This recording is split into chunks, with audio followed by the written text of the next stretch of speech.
नमस्कार दोस्तों, स्वागत है आप सभी का आपके अपने यूट्यूब चैनल में जिसका नाम है लाइट अप। और आज हम कुछ और फैक्ट्स के बारे में जानेंगे जिसके बारे में आप सभी को जनरली पता होगा या पता नहीं भी होगा तो आज पता लग जाएगा। सबसे पहले बात करेंगे हम विजय माल्या के बारे में। आप सभी को पता होगा कि विजय माल्या के पिताजी की मृत्यु 27 साल के जब विजय माल्या थे तभी हो गई थी और वो उनके नाम 20 करोड़ की कंपनी को छोड़ के चले गए। तब विजय माल्या ने टेक ओवर किया और 20 करोड़ की कंपनी को 3 साल के अंदर अंदर 25,000 करोड़ की कंपनी बना दिया।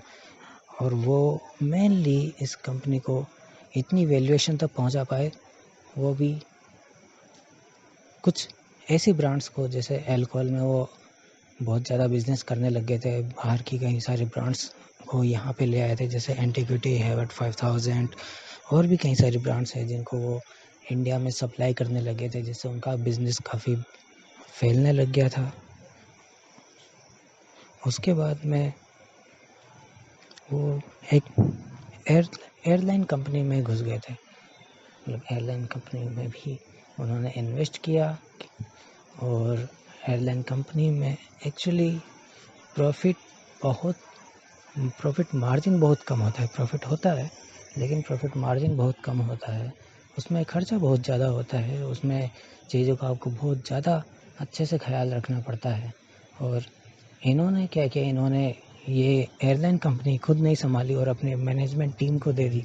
और मैनेजमेंट टीम ने जो भी अपने कस्टमर थे, एयरलाइन जो भी इनके फ़्लाइट के जो भी कस्टमर थे, उन सब को बहुत ज़्यादा ही अच्छी सुविधाएं दे दी। इतनी अच्छी सुविधाएं दे दी कि इनको जेब से अपनी खर्च करना पड़ा और उस खर्च करने की वजह से इनको प्रॉफिट नहीं हुआ तो उनको अपने एम्प्लॉय को भी सैलरी देने के पैसे भी नहीं बचे। मतलब 10-12 महीने तक तो इन्होंने अपने एम्प्लॉयज़ को भी सैलरी नहीं दी। उसके बाद में जो इंडियन ऑयल कंपनी ने इन्हें तेल बेचने से मना कर दिया। अब ये तेल से भी गए। इनका खर्चा इतना हो गया था कि इनके पास ये अपने जो पायलट थे, इनको खड़ा करने के लिए जो रेंट पे जगह ले रखी थी, उसके भी अब खर्च नहीं उठा पा रहे थे। और उसके बाद में जो बैंक थे, उन्होंने भी इनको लोन देना बंद कर दिया था और धीरे धीरे ये बैंकरप्ट हो गए और इनको देश छोड़कर भागना पड़ा। फैक्ट नंबर 2, सोमालिया की करेंसी इतनी कमज़ोर है कि अगर आपको वहाँ पर एक मोबाइल ख़रीदना है तो मोबाइल ख़रीदने के लिए आपको इतने सारे पैसे ले जाने पड़ेंगे। मतलब मोबाइल तो क्या, आप आसानी से पॉकेट में ले आओगे, अपनी पॉकेट में रखा और ले आए, लेकिन उसको ख़रीदने के लिए कई बार ऐसा होगा कि आपको एक कुली करना पड़ेगा।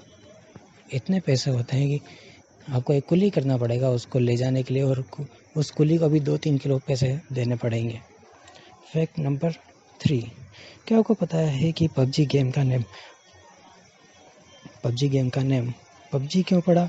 वो एक्चुअली इसलिए कि पबजी गेम का जो क्रिएटर था, उसका नाम शायद ब्रैंडन ग्रीनले था, या ब्रैंडन ग्रीन।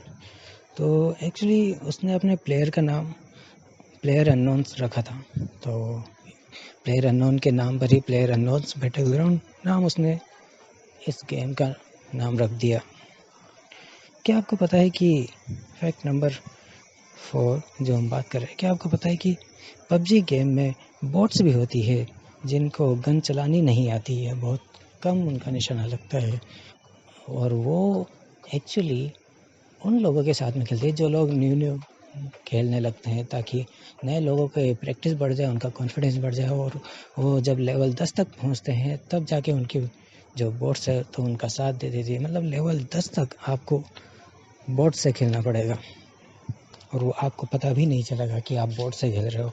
आपको ऐसा लगता जाएगा कि आप जीतते जा रहे हो। वो बोट्स इसी तरह डिज़ाइन की होती है कि वो आपसे हार जाए और आपको एक संतुष्टि प्रोवाइड करे कि हाँ, आप अच्छा खेल रहे हो।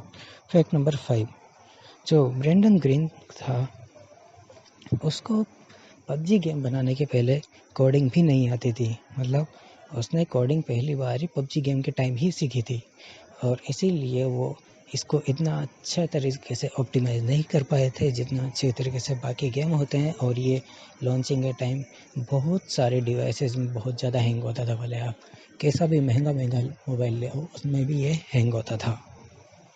तो ये थे आज के हमारे फैक्ट्स। इसी तरह के और फैक्ट्स जानने के लिए लाइक करें और सब्सक्राइब करें मेरे चैनल को।